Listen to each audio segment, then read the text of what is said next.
Bonjour à tous.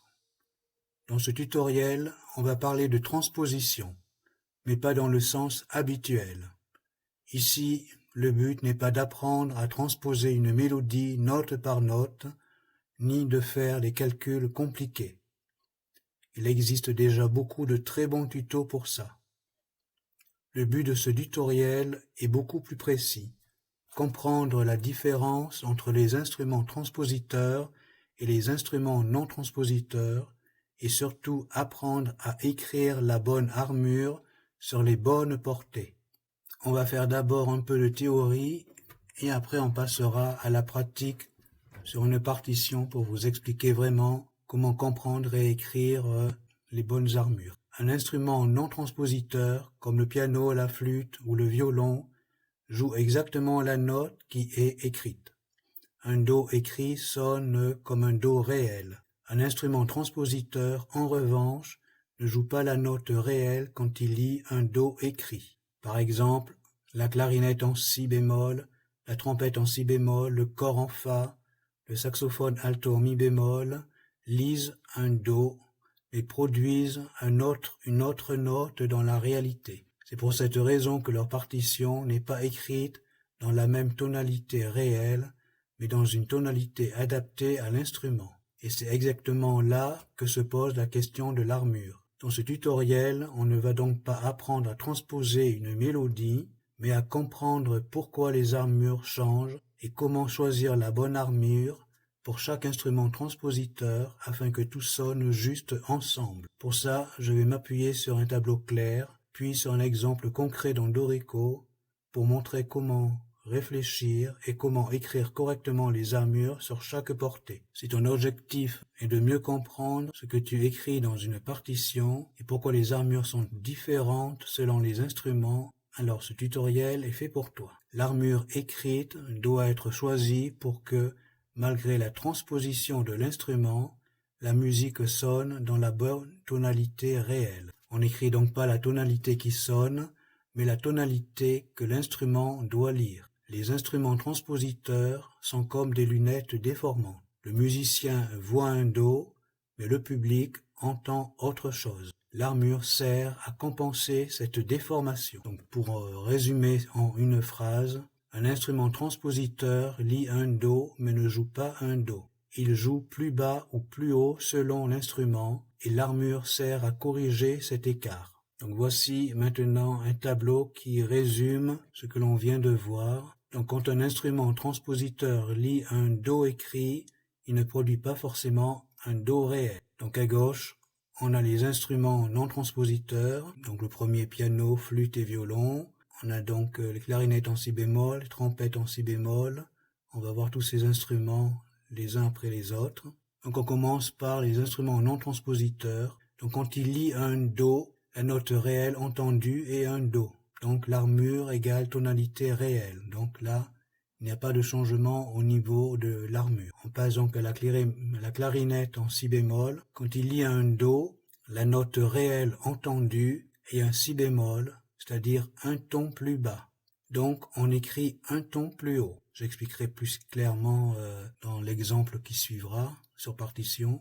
Idem pour les trompettes en si bémol. Quand il lit un do, la note réelle entendue est un si bémol, donc un ton plus bas, mais on écrit un ton plus haut. Pareil pour le saxophone soprano en si bémol. Pour le saxophone ténor en si bémol, quand il y a un do, on entend aussi un si bémol, mais un ton plus un octave plus bas. On écrit un ton plus haut quand même. Pour le saxophone alto en mi bémol, quand il y a un do, la note réelle entendue, il y a un mi bémol, le sixte majeur plus bas. Donc, on écrit une sixte majeure plus haut dans l'écriture. Le saxophone baryton en mi bémol, quand il lit un do, la note réelle est aussi un mi bémol, sixte majeur, plus octave plus bas. Donc on écrit une sixte majeure plus haut. Pour le cor en fa, quand il lit un do, la note réelle entendue est un fa, une quinte juste plus bas. Donc on écrit une quinte juste plus haut. Pour la clarinette en mi bémol, quand on lit un do, la note réelle entendue est un mi bémol, une tierce mineure plus haut. on écrit une tierce mineure plus bas. Pour la clarinette en mi bémol, elle fait l'inverse des autres instruments. Donc pour résumer, si l'instrument sonne plus bas que ce qui est écrit, alors on écrit plus haut. S'il sonne plus haut que ce qui est écrit, alors on écrit plus bas. C'est la règle universelle. Donc maintenant que la théorie est faite, on va passer sur le tableau, ce sera beaucoup plus clair. Je précise aussi que ce tuto est spécialement fait pour les débutants ou les autodidactes, pas pour les professionnels ou les élèves en conservatoire qui ont des professeurs et qui apprennent ça parfaitement bien. Mais quand on est seul, c'est pas évident de comprendre justement pourquoi les armures changent.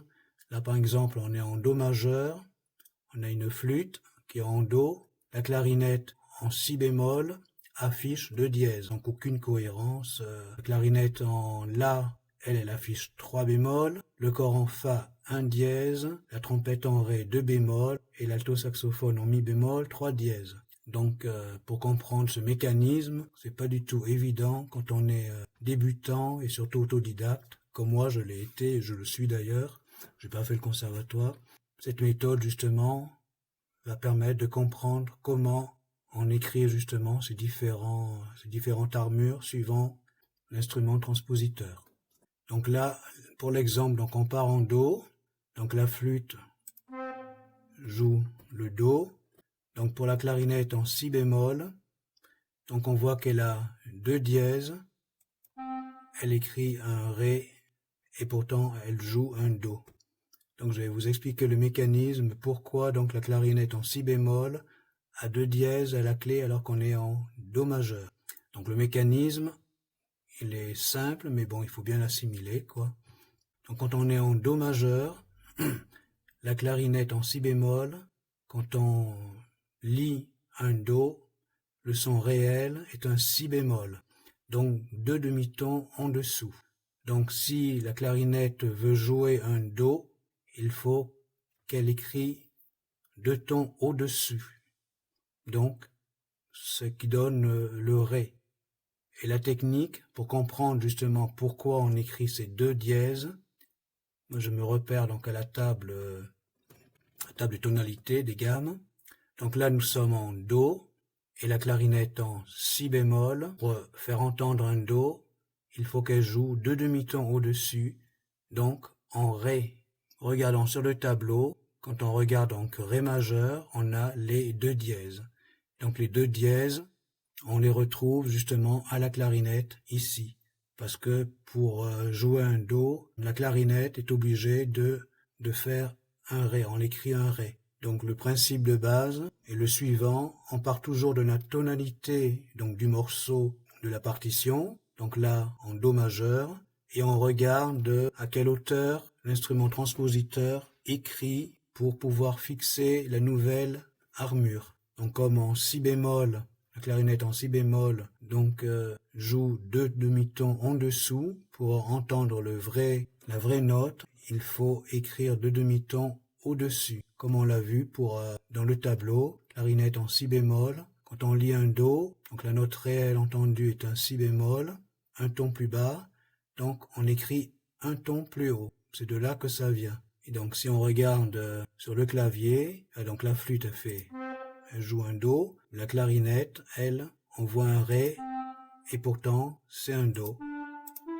Et elle fait la gamme, donc elle joue les mêmes notes, mais avec 2 demi-tons au-dessus. Après pour la clarinette en La, donc là on n'a plus des dièses, mais on a 3 bémols à la clé. Et on est donc en Do majeur.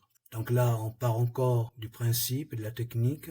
Donc pour écrire, donc quand la clarinette en La lit un Do, donc le son réel est un La, donc ça sonne 3 demi-tons en dessous. Donc si on veut entendre un Do, il faut écrire un Mi. 3 demi-tons au-dessus du Do.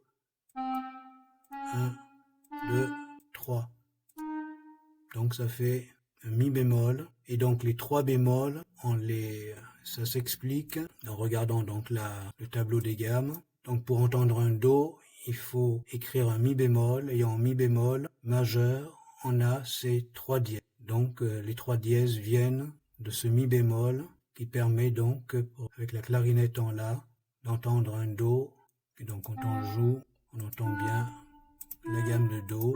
Pourtant les notes sont écrites un demi-ton au-dessus. Mi bémol, et donc ça donne bien un do. Pour le corps en fa, donc, lui quand il fait un do, on entend un fa. On entend 7 demi-tons au-dessous. Donc s'il fait un do, on entend un fa. Et donc pour entendre un do, il faut écrire 7 demi-tons au-dessus. C'est-à-dire il faut écrire un sol et cela donne bien le do. Do. Donc le sol, une quinte au-dessus. Et donc pourquoi juste un dièse? Donc en do, pour entendre un do, il faut écrire un sol, donc 7 demi-tons au-dessus. Et si on se repère sur le tableau de la gamme, en sol, quand on écrit un sol, on est en sol majeur avec un dièse.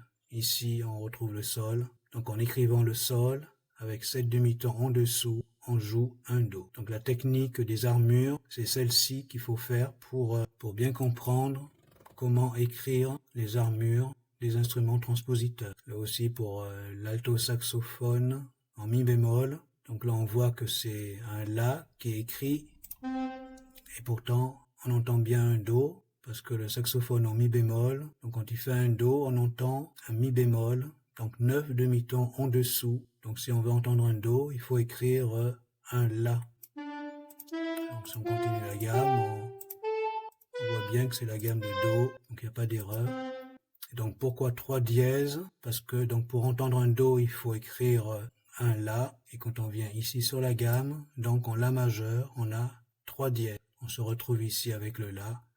Donc en écrivant le la, on entend un do avec le saxophone en mi bémol. Pour la trompette en ré, là par contre c'est différent. Elle fait plutôt l'inverse. Quand on joue un do, on entend un ré. Donc elle joue 2 demi-tons au-dessus. Donc il faut écrire 2 demi-tons au-dessous pour entendre le do. Et là aussi, si on contrôle, on voit le si, mais en réalité c'est le do, le ré, mi. Et donc pourquoi 2 bémols? Pour entendre un do, il faut, quand elle fait un do, on entend un si bémol. Donc avec le tableau des gammes, en si bémol, on a 2 bémols à la clé. Et donc on écrit ces 2 bémols pour la trompette en ré. On les retrouve ici. C'est cette gymnastique qu'il faut comprendre pour bien écrire les armures. Donc on part de la tonalité du morceau et suivant l'instrument transpositeur, si le son qu'on entend est plus bas ou plus haut, il faut écrire à l'inverse. Donc si le son qu'on entend est plus bas, il faut écrire au-dessus. Et si le son qu'on entend est plus haut, comme la trompette en ré, qui sonne 2 demi-tons au-dessus, on écrit 2 demi-tons en dessous. Donc là, pour entendre un do, on écrit un si bémol.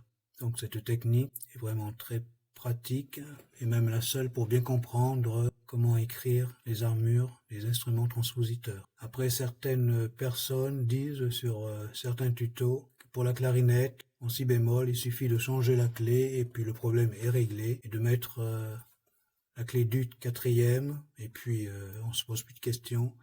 En réalité, c'est plus complexe et c'est pas vraiment ça qu'il faut faire. Ce que fait vraiment une clé sert uniquement à dire quelle hauteur correspond à quelle ligne de la portée. Elle ne change pas ni la tonalité réelle, ni la hauteur qui sonne, ni la transposition de l'instrument. Une clé, c'est de la lecture, pas de l'acoustique. La clarinette en si bémol s'écrit toujours en clé de sol. Pas de clé d'ut, pas de clé de sol quatrième ligne, pas de clé de fa. Pourquoi? Parce que son ambitus est centré autour de la clé de sol. Les doigtés sont pensés pour cette écriture, toute la littérature est écrite comme ça. La clarinette en si bémol s'écrit en clé de sol, comme la flûte ou le violon. Changer la clé ne transpose pas la musique. La transposition se fait uniquement par l'armure et les notes écrites, pas par la clé. Bon, j'espère que ce tuto vous aura aidé. Ça n'a pas été très bien expliqué. Je suis pas un beau parleur parce que le but de cette chaîne, c'est pas de faire des tutos. Moi, je suis compositeur, donc j'écris, je montre ce que je fais mais de temps en temps, j'aime bien faire des tutos, surtout pour expliquer ce genre de technique. Moi, j'ai eu un mal fou à comprendre la transposition, surtout il y a plus de 30 ans, que j'avais pas internet, j'ai pas fait le conservatoire dans seul. C'est pas du tout évident, maintenant c'est plus facile. Mais trouver des tutos clairs qui expliquent les techniques précises pour comprendre rapidement, eh bien, surtout en plus en français, il y en a pas beaucoup. Souvent les tutos sont faits en quelques minutes, c'est quand même complexe. Si on veut vraiment écrire, transposer, bon c'est encore une technique. Là, il y a des tutos qui sont bien faits, mais pour l'écriture, pour vraiment bien comprendre pourquoi en Do il faut mettre 2 dièses à la clarinette en si bémol. Après ici on a l'exemple en Do en La majeur, donc c'est la même technique, mais là bon évidemment l'armure change complètement. Donc, pour donner un exemple, en La majeur, donc pour la clarinette en si bémol, donc si on veut entendre un La, il faut qu'on écrit 2 demi-tons au-dessus, donc ce qui fait si bémol. Donc en La majeur, avec la clarinette en si bémol, pour entendre un La, donc il faut écrire un si, parce que donc la clarinette joue 2 demi-tons en dessous, et donc avec le si on se reporte au tableau, on passe à si majeur, et là on se retrouve avec 5 dièses, parce que là le si, quand on écrit un si on le joue, on entendra le La 2 demi-tons en dessous. Et donc c'est pour ça qu'on écrit 5 dièses, parce qu'on se reporte à cette fameuse gamme de si majeur. Donc c'est pour ça qu'on retrouve les 5 dièses ici. Parce qu'en La majeur, pour entendre un La, il faut écrire un si. Et si on joue donc bien donc le La avec la flûte, avec la clarinette, c'est 3 tons au-dessous, donc on écrit 3 tons au-dessus. Et c'est donc toujours les mêmes notes, mais avec une armure et une écriture différentes. Donc avec la clarinette en La, on se retrouve avec 3 bécarres en La majeur, parce que pour entendre donc le La, il faut écrire 3 demi-tons au-dessus, ce qui fait Do, et on se retrouve évidemment en Do majeur, et donc il n'y a plus d'armure à la clé. Donc la technique est toujours la même pour tous les autres instruments. Voilà, bon ben j'espère que ce tuto vous aura aidé à comprendre comment écrire l'armure des instruments transpositeurs. Si vous avez des questions, n'hésitez pas à me les poser en commentaire. S'il y a des points qui n'ont pas été très clairs ou bien expliqués, c'est possible. Donc merci de m'avoir écouté et puis n'hésitez pas à me poser des questions si vous en avez envie. Et merci et au revoir.